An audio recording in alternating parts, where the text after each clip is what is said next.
So one note is that we're trying to get better about accessibility. So for example, we're trying to introduce ourselves in a more verbose way for folks who don't have, can't see the video. So for example, I'm Deb McCaffrey. I am a blonde, white, female presenting person. I'm wearing a purple and white shirt today. And in my background, you can see my office, which is mostly just green walls. And then for folks in the audience, we'd ask if you decide to unmute and speak questions that you say your name first. Same for all our presenters, please. So that is our, oh, and I did turn on live transcription if you'd like to use that too. All right, so about CARC stands for Campus Research Computing Consortium. And we're a community organization just trying to improve the effectiveness of professionals that relate somehow to research, computing, and data. There's kind of two sides to it.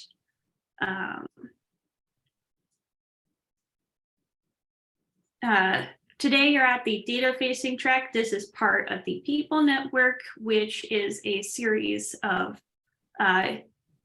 monthly seminars around different topics. We're actually starting a new one soon called the Strategy and Policy Facing track. So that's all about leadership, strategic planning, getting funding, institutional alignment. So that's exciting. And then the second half of the People Network is the working groups. These are groups formed around specific deliverables. If there's anything you just want to create that's missing or try to quantify something, please send us your ideas. This is all community and volunteer led. If you have a great idea, just like email the group, see who else is interested, and then you can get together and start a working group. So for example, a couple of the ones we have right now, we have professionalization. That's all about stuff like creating research specific job families. There's career arcs, capabilities model, which is about assessing your services, and also engagement, which is the ever-present give us more members tech group. Cool. And so if you'd like to get involved, we have a couple of emails for you. You can join mailing lists and come to our events. If you'd like any of these links, let us know and we can get them to you. All right, now I'll hand it back to Amy for the panel. Thank you. I'm Amy Koschhofer. I'm at the University of Cincinnati, and I am a brown-haired, white, female presenting individual. I'm wearing a bulky orange sweater over a yellow top, and behind me is the background of the Cincinnati Observatory located in Hyde Park. And today we are talking about data management for instruction. We have 4 panelists who have a lot of experience with teaching data management, particularly to graduate students. And they are going to answer some questions that we shared out in the email. But I'm happy to say today we have Megan O'Donnell from Iowa State. We have Clara Lebo-Lorente from Oregon State. We have Desi Kirilova from the Qualitative Data Repository at Syracuse University. And we have Venise Bard from Montana State University. And so to get us started, I'm going to ask the first question, and I'm going to put it to Desi and Clara. And if you would again present yourself, introduce yourself visually for our audience. But what kind of successful instruction formats and strategies have you used in teaching graduate students about research data management? So Desi, you want to start us off? Sure. Hi. Thank you for the introduction and for the invitation to participate. My name is Desi Kirilova, and I am a white female presenter wearing a black knitted dress. My background is blurred because I work for my home office, and every once in a while there could be a black shadow, which is one of my cats. Apologies for that. That's partly why it's blurred. Yes, to start very quickly, I, unlike the other panelists, and maybe unlike most of the people on the call, don't work. I mean, I work at a university, but I don't. Our institution serves people really around the world, social scientists who are interested in sharing their qualitative, in particular qualitative data with other social scientists. And so we are in kind of a little bit of a unusual situation that, as I said, I don't just serve one, the graduate students or the faculty here at a campus community. So our experiences in some ways are probably similar, but in other ways are different from what my co-panelists will probably talk about. But you asked, I think, about the formats in which we've done training. So I'll start with that quickly. We typically, the most typical format is people coming to us having heard in the process of their funding application that they have to create a data management plan. And literally in many of the cases, the first time that this concept of data management even is presented to them in that phrase. So in that sense, maybe it's a little different even from the people that others serve. And so they are somewhat frantic because they've been told their data management plan that they've composed is not sufficient, or they literally don't know where to start. And so we start very, very basically at that very first level of explaining, what the point of data management is, what are some common good practices, how to think about the data management plan as a useful document for themselves first and foremost. That latter one, I would say, is kind of our most critical strategy, really, to try to make it, to try to make the whole process of data management not seem as this big imposition from somewhere that is preventing people from doing their actual research, but helping people understand it is part of your research. It's things that either you are doing in some form, but more ad hoc than maybe you should be, or you're not doing, but you really should be. And so it's just the data management planning step gets you to focus on that and think about it early enough and plan for it down the line. And then the implementation is going along with your actual research. So that's kind of what, from that most typical form of teaching data management, people one-on-one. We are lucky enough actually that we actually had the QDR is associated with another summer training institute that teaches methods more broadly. So we've been able to embed a day-long module in on data management within that context. And that's very different. I mean, there we're not dealing with frantic people, we're dealing with people who are planning their maybe first big independent research project like a dissertation and are genuinely curious and engaged on the topic of how they can plan this in the best possible way. So that's kind of a very different format that is much, I would say, more rewarding as well. So I'll stop here so that Clara and others can add other things. Oh, so after that, maybe I can mention one thing that we've created for self-training because we've discovered how much need there is, at least in the community that we serve, that people don't, as I said, get exposed to these ideas in their general course of study. So we basically created a self-paced course, but I'll mention it maybe when we talk about resources. Thank you. Okay, and I can continue. So my name is Clara Llebot. I'm the data management specialist at Oregon State University.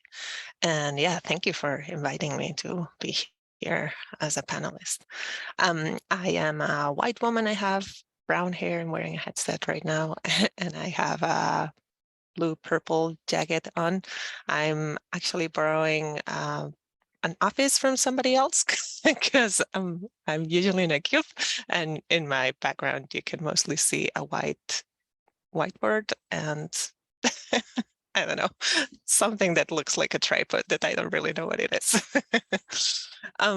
So in terms of the formats that we've been using to for instruction of grad students, data management, I'm going to talk more about the more usual formats that I think many libraries use. So we do, more of the traditional stuff. So guest lectures, like for example, I do guest lectures on a graduate level class that is about responsible responsible conduct of research, and I gave one lecture on data management. We have several events in which grad students come, like, for example, at the beginning of the fall, we have a welcome event in which all students come and we tell them about the library. And we also have one workshop that is about data management. We have a series of workshops. We mostly teach tools in these workshops. So these can be like programming languages, version control, things like that. We have LibGuides online, all these usual stuff that most libraries have. I also teach a grad level course on data management once a year. So it's a 2-credit class, and I have a class of, it's usually around 15 students from around campus from any disciplines that come, and we're together for a term. And the way I've been organizing it, their final project is writing a data management plan for their research project. So I don't know, I can talk more about challenges and assessment of these courses if needed later. One thing that we've been really trying to do is to take a look at all the interactions we have with researchers and grad students as something that is a learning opportunity, right? So maybe the immediate goal is to have a good data management plan, but I don't just want that. I want that next time, instead of having to come to me, they will know how to write the data management plan, or I know, or when they are submitting a data set, of course, the immediate goal is to have this data set in good shape available. But I also really try to explain why we're asking the things we are asking. Sometimes there are things that we don't enforce because we think that it's not reasonable. Like, for example, when they are trying to share code in a language that is not an open language, we usually interpret that it's not reasonable to ask them to translate all their code to another language, but we explain that there are other languages that will make their research more openly available, so that maybe in their next project they will consider those reasons and make different choices. So in terms of grad students, I think that mostly the consultations that we have are related to depositing data sets in our institutional repository, which is discipline agnostic. We have a fair amount of those that come from grad students. And again, we can talk more later about challenges derived to that.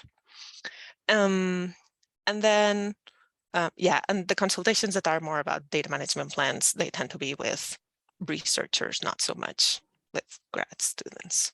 Although every now and then we do have a grad student who doesn't have to write a data management plan, but they want to write one, which is very nice. And then the last thing I wanted to talk about, although I'm not sure it really fits in this successful ideas, I'm not sure exactly what the success of that, but at some point we were having several questions about related to data ownership, copyright. What can I do with my data? What can I do with other people's data? These kind of questions. So we decided one innovative way of teaching these concepts, mostly to early career researchers, was to create a tool. We called it the data sharing wizard, and I'll put it in the chat in case you're interested. But basically, it's like a self-paced tool in which you can it's a series of questions that are supposed to help you figure out topics related to these data decision making rather than sharing. Like, what can I do? It's structured. What can I do with my data? What can other people do with my data? What can I do with other people's data? And I think I'll leave it there. Thank you for bringing up all those different formats, from one-on-one consultations to in-class instruction.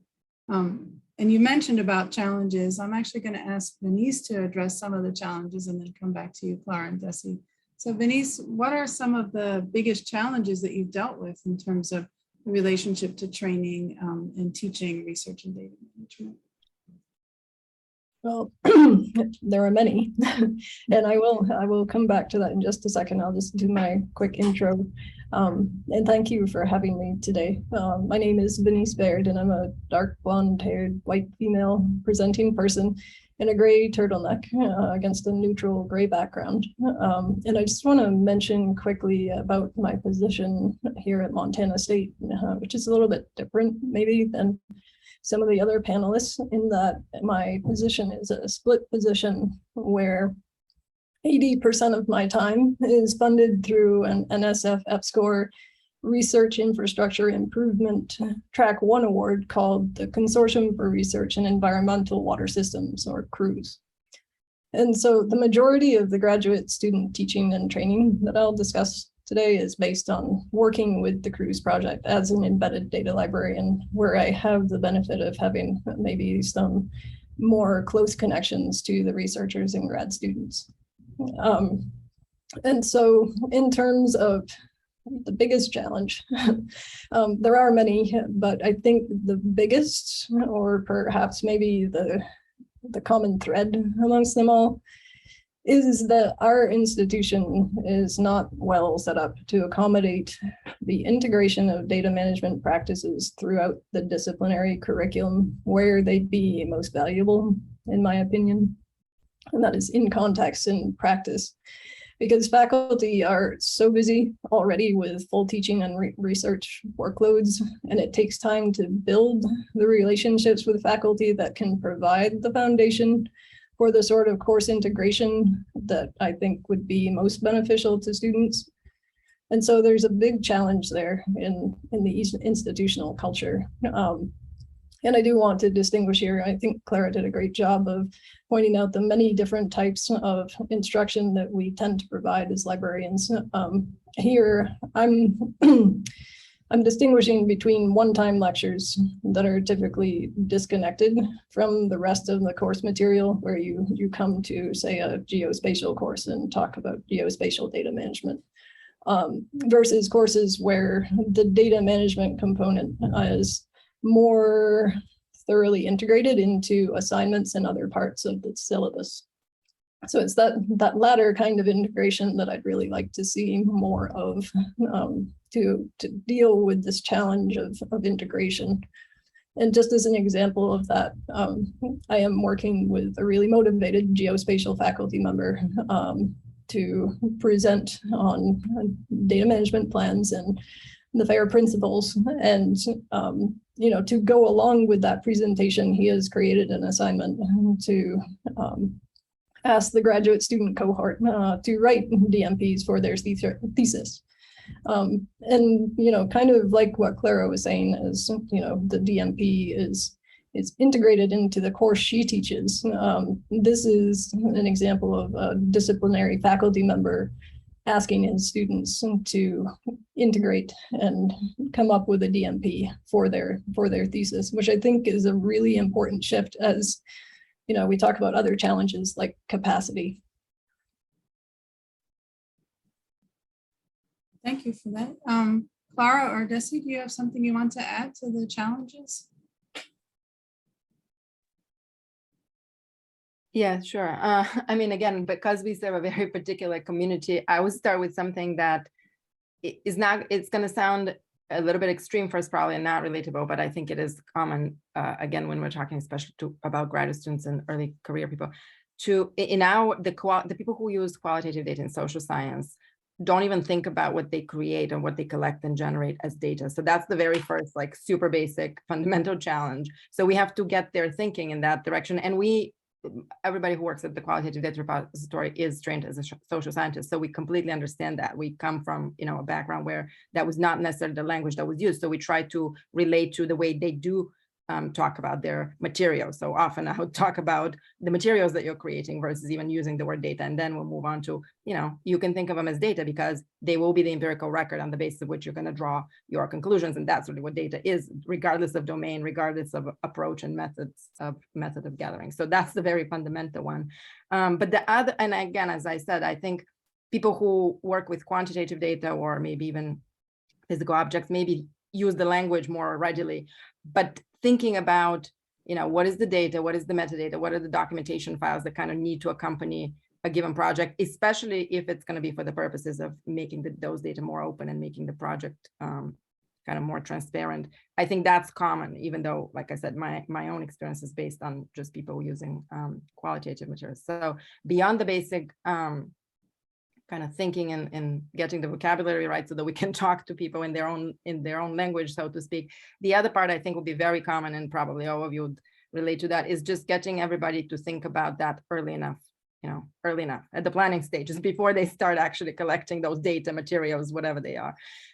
So that those decision points that were mentioned that Nise, I think, talked about can be incorporated into the whole plan, and decisions can be made early enough so that they are implemented again as part of the research and not as something that you don't then go back and fix or correct or make more, optimal for sharing. So I think those two things are the biggest challenges that I would mention.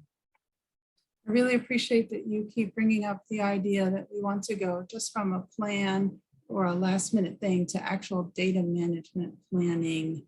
It's a verb, it's actionable. I really appreciate that. Laura, do you have other challenges you want to share?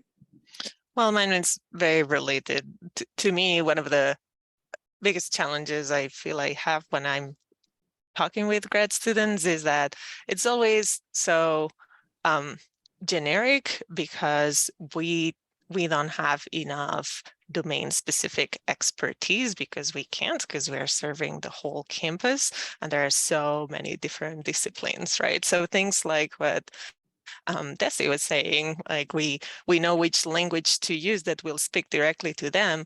It's very hard for us to get this knowledge for each discipline, just because we're serving so many disciplines.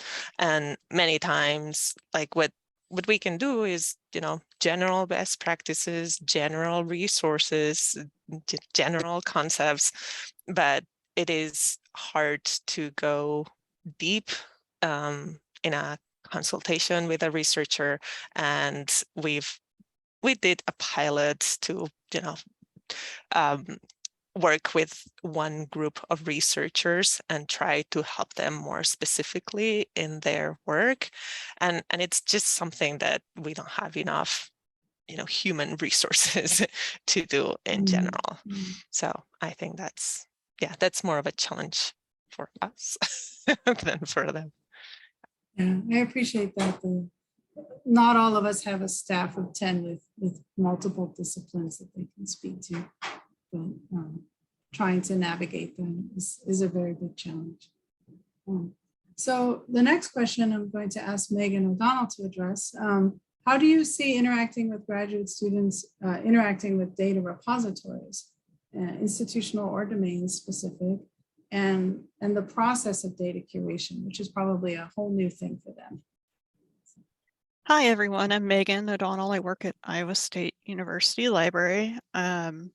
So I'm a blonde, short-haired white female wearing a headset and a striped shirt. And my background, because behind me is a whole bunch of cubicles, I have a picture that has hedgehogs and mushrooms on it that's yellow.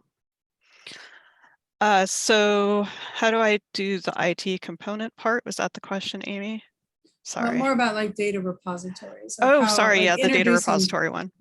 Yeah. So one of the things I do in my job is I manage our data repository, and I would say probably 70% of the people we work with are grad students, and the rest are faculty or research scientists. And so they're pretty well trained on our campus that we have very standardized procedures. And so the first thing they're going to learn pretty fast is that they have to apply to deposit with us. It's not just that they upload files and they're done, because we're a mediated repository, and that we also review the files. So we have them fill out a form. We're a little unique here. It goes through a bunch of other offices to make sure there's actual permission to be able to actually share that research. Once that is cleared, it comes to us, and then we look at the files. And then we usually either have meetings with graduate students, or video calls, or sometimes just through email. It really depends, because the literacy about like how to organize data, just document it, especially, is really lacking in some disciplines and just some labs actually. So we'll get things from the same department that are just very variable. And so we follow kind of what the data curation network does, which is like our goal is to improve it, not make it perfect. And honestly, grad students the data they're producing is often not in alignment with disciplinary standards because it's experimental. So we're not looking to align it with those so much as we're looking to make a finished package that can be opened and reused and understood. And so it's a really big onboarding thing for some of them, but they always seem to really enjoy it and are grateful for the help. So I think it's actually a really important part of graduate student education. And what I wanted to say is I didn't know this when we didn't have a data repository for 5 years. But now that we have it, it's been a good hands-on instruction opportunity. And I see those folks showing it to other people, and then they come back with data sets the second time and they're in much better shape. Like sometimes we don't even have to do much the second time, which is great, right? And so I see that and it ties into another question about assessment, because I can see they learned and they retained it right away, right? Which is really rewarding and nice. And we also help people find data repositories to deposit in, and sometimes they need help with that because of the tech or metadata certifications they need. But mostly we help curate in our own repository. So just a quick question, is your repository it's a mediated repository, so they have to interact with you to submit? Correct, data? we're mediated and curated. Okay. So at my institution, it's self-submission, so that Oh, presents a whole Amy. nother set of challenges. A whole nother talk. Yeah, but getting back to Clara's point about, do we have the staff to do that? I don't know, Clara, do you have something you want to add to that? It is our case is a repository that is very similar to what Megan was describing. The thing that I had the assumption when I started doing that I would get a lot of pushback. And I had the assumption that there were some things that I was very shy about asking, because I kept thinking, will they actually do that? And my experience has been that I've had one person say, okay, in this case, I won't submit the data set here. I'll go to Figshare because they don't make me change formats. But other than that, everybody is coming with a very open mind, very especially grad students. They are always super appreciative and very thankful. And yeah, I just wanted to say that because it's been a very good experience in that sense, and people put a lot of work into making all these annoying changes you're asking them to do. Please rename 500 files. So yeah. But it's also that they're investing in their own impact, their own research, right? By if they are willing to listen to what the recommendations that you're making, it's because you want that are part of the fair reuse, right? That's the ultimate goal. And by having these, making these changes, you get to that. And just trying to remind researchers that it's to their benefit, right? It's like you said, annoying, but it's to their benefit. Right? So.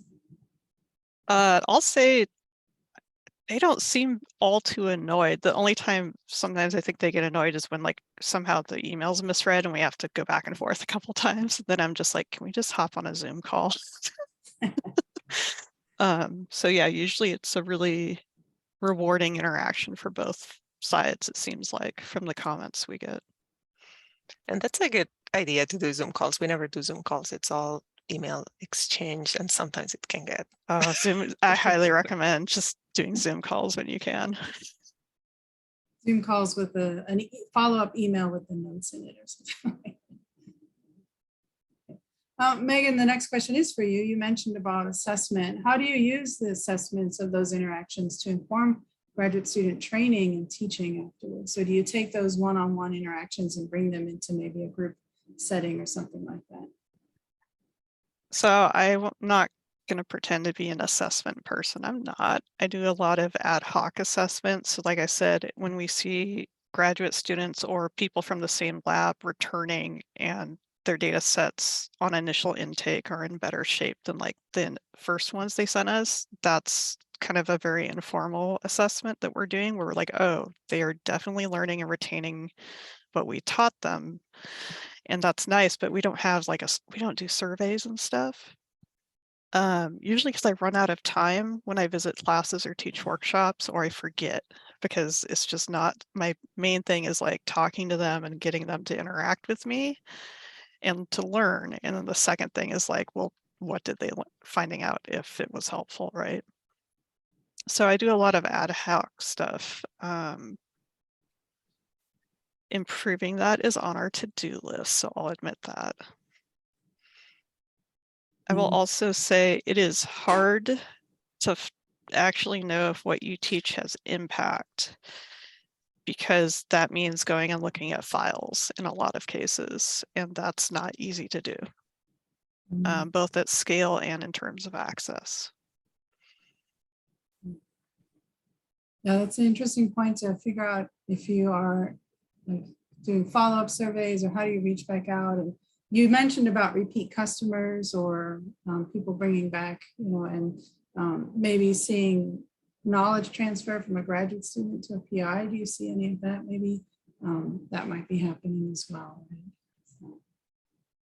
Yeah, we've definitely had a couple PIs. They just send all their grad students to us because they want us, I think, to do the training and onboarding for them, which I have mixed feelings about. Right now, we can handle it, but if every lab does that, we'll have to think about that approach. The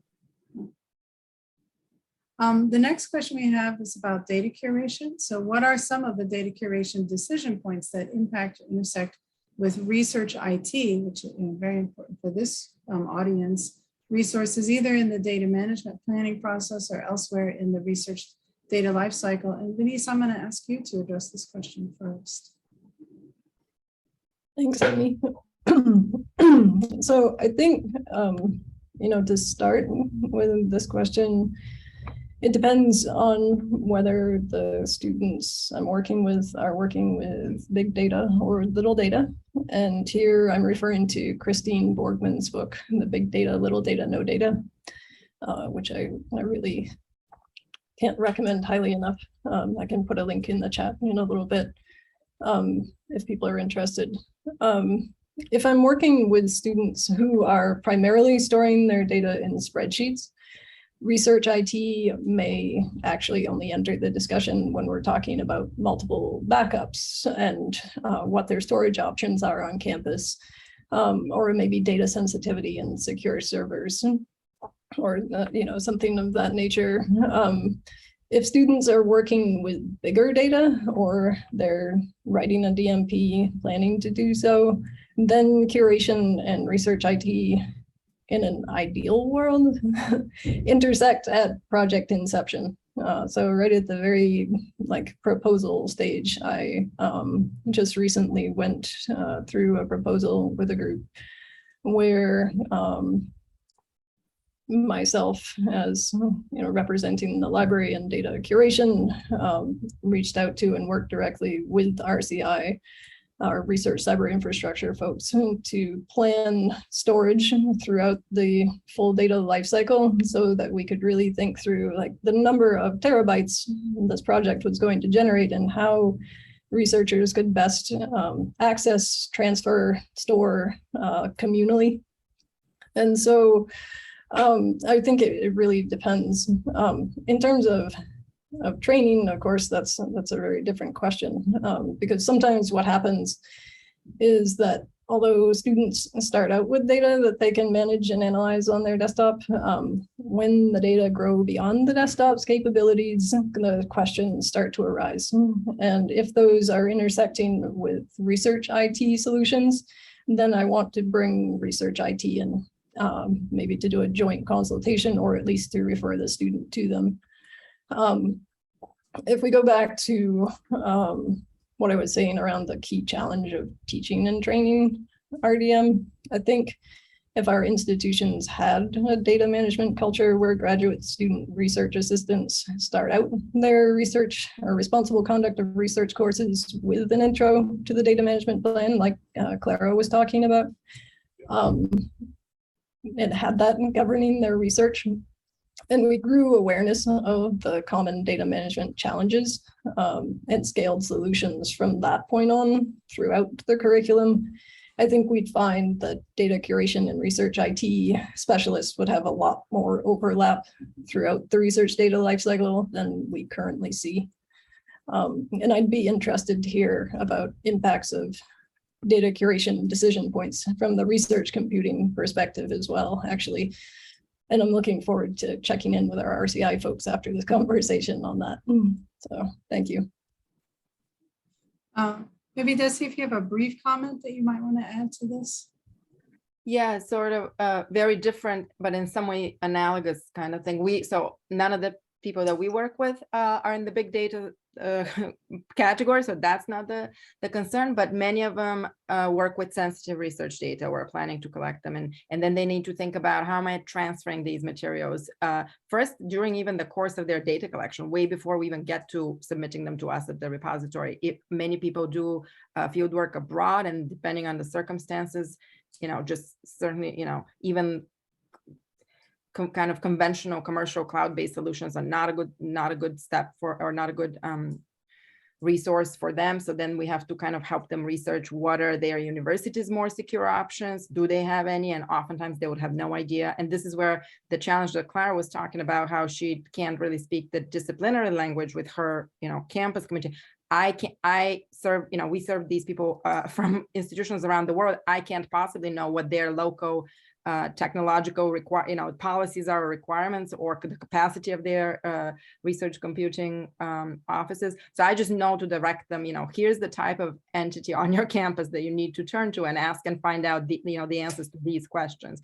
So that's kind of a different type of challenge, but it comes down to, again, the solution to it comes down to being aware that it's a challenge, thinking about in advance, finding the resources with the help of the knowledgeable people, finding the policy that governs, a given university community's data and all of that. So that's kind of a different type of challenge, and the decision point is, I guess, the same, but kind of the question and the answers are driven by different considerations. That's kind of the main one. And then I would mention another one that's, again, driven by often the sensitivities with human participant data at the kind of more towards the end point of the data research lifecycle, when the deposit to a repository is going to happen in the publication, figuring out the access controls that may need to be applied, figuring out if de-identification needs to be applied. Again, ideally, all of that would have happened in the beginning. In practice, most of the people we work with start thinking about it after the data have been collected, after the data have even been processed to some degree for internal purposes. Then once they start thinking about, okay, and now I'm going to share this with others, what do I do then? Then we have to kind of restart the kind of a new phase of planning, almost a little bit after the fact. Again, that's in practice. Ideally, that would all be happening early enough. And then the other set of policies that govern the potential sharing and the specific conditions that may enable sharing, if there's been an IRB process and the informed consent that was used with participants, what did that say? Is what you're planning now, what your researcher are planning now, in contradiction to what you promised your research participants? So that kind of interaction and overlap, again, if it's not realized early enough, if it's not realized when it needs to be realized, it can become well, certainly a burden and more time consuming to deal with, and sometimes it may prevent data sharing. So unfortunately, we have many of those cases as well. You're bringing up a lot of very relevant questions, given the NIH changes that are coming up, given Absolutely. The memo that was just released, the Nelson memo. And it leads kind of into our last question, our last prepared question, and hopefully we'll have time to talk with audience members and they can share their questions. If you do have questions, you can put them in the call doc or in the chat. But I'm going to ask Megan to address this last question. And just thinking about that new policy that's going to be coming up in January, there's a lot of things that students, researchers need to know. But how do you address the IT component of data management in graduate instruction, specifically like around policies, security, storage, access, and then movement of data and backup? This is Megan. Sorry, I forgot to say my name when I answered earlier. So some of these things are things we teach the basics of, and then we reiterate. we are not the experts. IT is the experts, and you need to talk to them. So we reiterate that they really need to talk with their IT folks. And if they cannot find someone in IT that can help them, sometimes I say, let me know, and I will direct you to someone who can, because that's the other thing. A lot of our resources are distributed, and not everyone has the same coverage and resources as everyone else around the college, or even much less the university. So we don't have a medical school, so I'm not too worried about the NIH stuff that's coming in 2023, except that we have non-human research that will affect a bit, but it's not too much. It's not very, NIH changes are not too different than NSF, except for the amount of complexity involved with NIH. So if you haven't heard about that, there's plenty of resources, and I see chats clearing it up, so that's fantastic. But what I was going to say is one of the small wins I have is I do have a research group in one of our colleges that they were like, I just direct folks to them, and I was able to cross-list them on our data management guide is IT questions, contact this group, while we are just like your data management, your data sharing, your data policy stuff. But for security, we just teach basics, like you need to be aware of both physical and digital. So that means like if your only copy is on your laptop, that's not just a security risk, that's like a time risk, because you're going to risk a lot of time and money that went into whatever is on that laptop. So kind of going over the risk management part of all this, I often introduce tools because we don't have a good program. Again, we're very distributed, that's across the university, that teaches grad students about all the different tools available and all the storage available to them and how they differ. I know that's being worked on and to improve, but it's been kind of chaotic for the last, I would say, 8 years. I've been in this position for about 9 years. So it's been ever since cloud storage was like everything goes with cloud. Oh wait, it costs a bunch of money to take everything off the cloud. It's been pretty chaotic about which one is currently recommended. So, which I'm sure a lot of people on this call can relate to. So that's about it on my end. I don't know if anyone has anything else they want to add. Denise, you might have something you wanted to add. You were also. Yeah. Yeah, I can jump in. I definitely agree with what Megan was saying there, in terms of our research cyber infrastructure folks are the experts, and we definitely want people to talk to them in order to get them moving in that direction without feeling handed off, I guess. There's I like to work with them to build up to that somewhat. And so the way I currently handle that is, regardless of data size, I like to encourage folks to reverse engineer their data. So what we do is to walk backward from the point of repository deposit.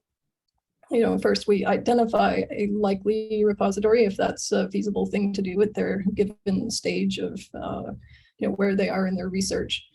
Depending on the repository, we can identify the metadata requirements that they have to go with that. We can also look at storage and services they need to consider and decide on throughout that process to get to repository deposit. And so we talk about how they're going to document their methods and workflows.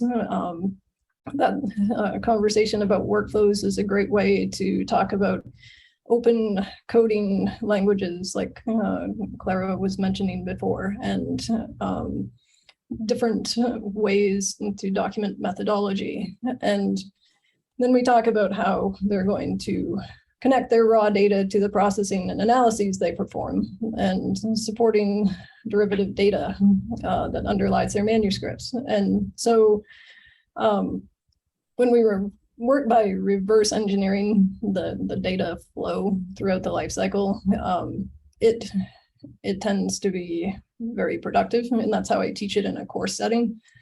In practice, consultations, where I also consider, consultations to be the best form of training for me. Because of my embedded position, I have this luxury of working very closely with the researchers. And unfortunately, though, there's still this last minute data dissemination or last minute DMP writing that happens, usually not with the grad students, but definitely the last minute data dissemination with the grad students. But we still work together to identify achievable goals for data release. In terms of IT, in those situations, though, where it's last minute, it's very difficult to really make that connection.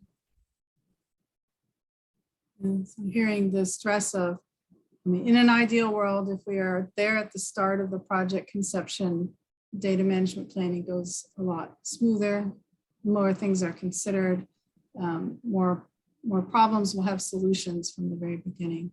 It's not the world that we actually live in, but it would be nice if we could have more of that.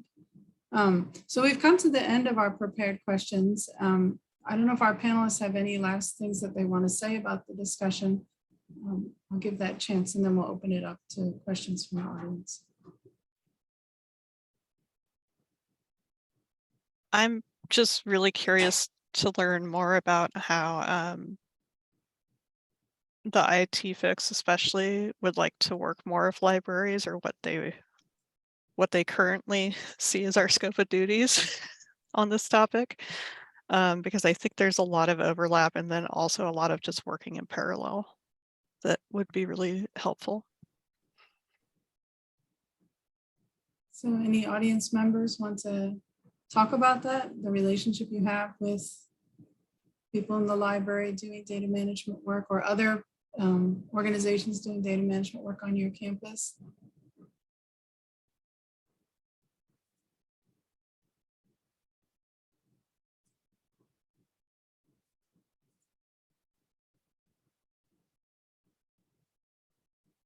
I have thoughts on this if no one else does. This is Deb McCaffrey. Oh, I saw Rick raise his Yeah, hand. Rick. Yeah. Yeah, So, you can go first. yep. I'm Rick Tuthill from University of Massachusetts Amherst. I'm actually white male, gray beard, wearing headphones, farm in the background. Coming from a agriculturally based school, or historically agriculturally based. So I'm actually on the IT side of the house, and what you're saying, Megan, was exactly what I was thinking about. We don't actually here have a really established relationship with the library, and what I was hearing was a lot of sort of us and them sort of constructs. In trying to establish a program here, are there things I should be thinking about to try to not have that emerge? There seems to be a lot of people with experience here that I maybe could learn from.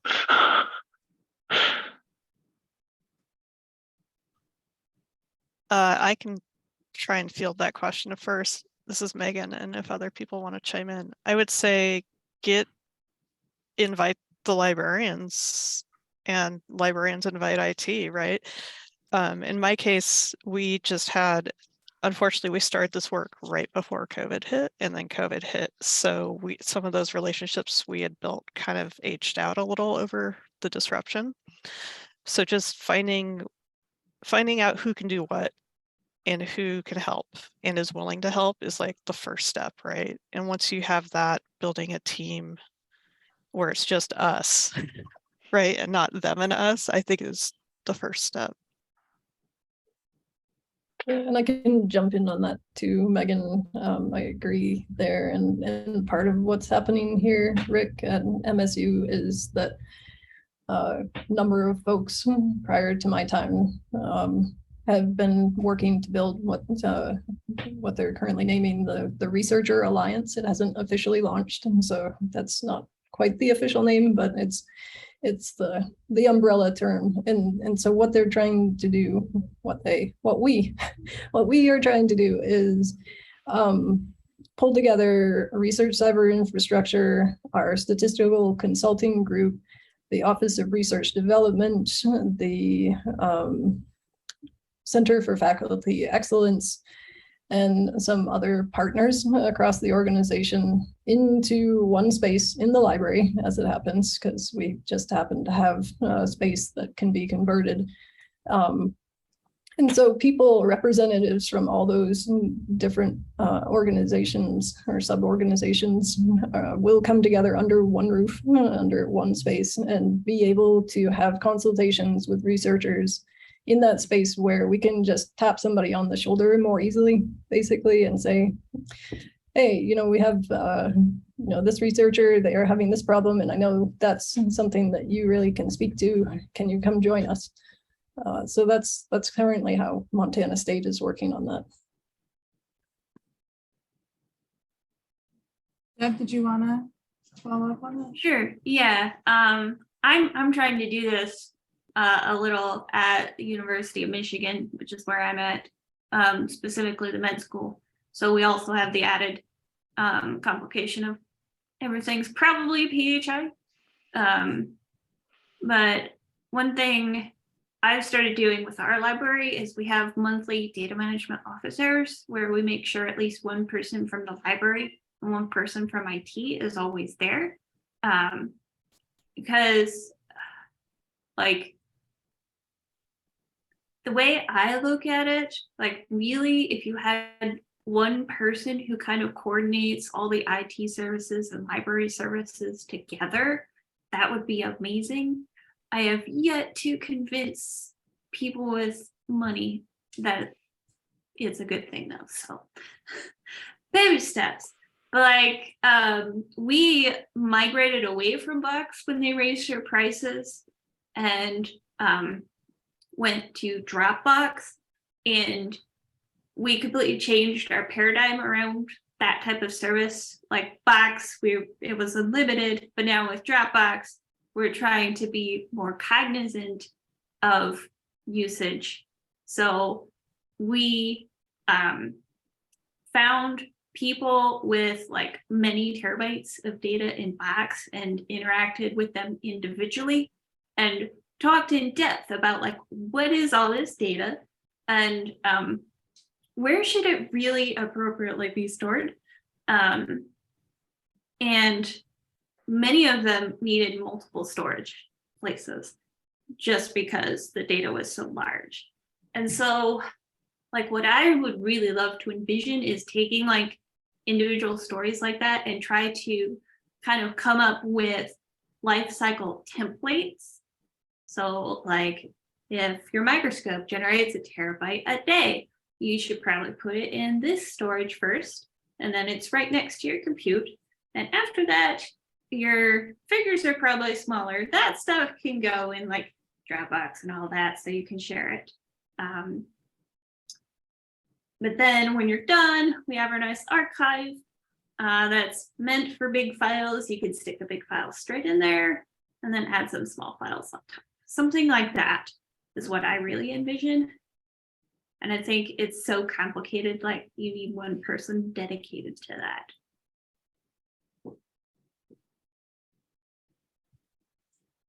I would argue you might need more than one person. One role, how about that? The luxury of a big staff. I think we have addressed that question before. So I recently did and I meant to say NIH, sorry if I said NSF, I meant NIH policy update session that ended up being attended by a lot of big data researchers who came from our medical campus over to, I'm not on the medical campus, but I did on the West Campus. And it turned into a big discussion about the IT needs that we have here at the University of Cincinnati. We realized that we need to have another session where we just talk about the storage of all this data, the safety of all this data, how to meet these requirements of sharing, and how to specify in the data management sharing and management plan whether or not we can, and just being very planned out about approaching this, because we're talking about almost petabytes of data. So that was a really big eye opener for me.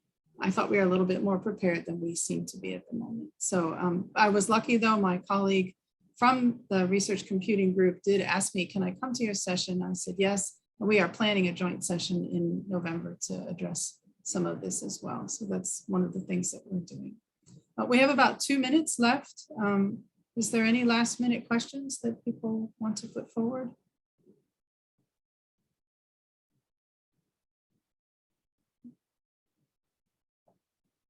Otherwise, I really appreciate the panelists who came today, Megan, Denise, Desi, and Clara, for sharing your experiences, your expertise, your concerns about things that are happening. And I really appreciate just the willingness to put that out there. Again, this is recorded so people can go back to it. And we really appreciate everybody's attendance today. So thank you for coming. And again, thank you to the panelists for sharing the information. Thank you. Thanks for having us. Yes, thanks. Yeah, thank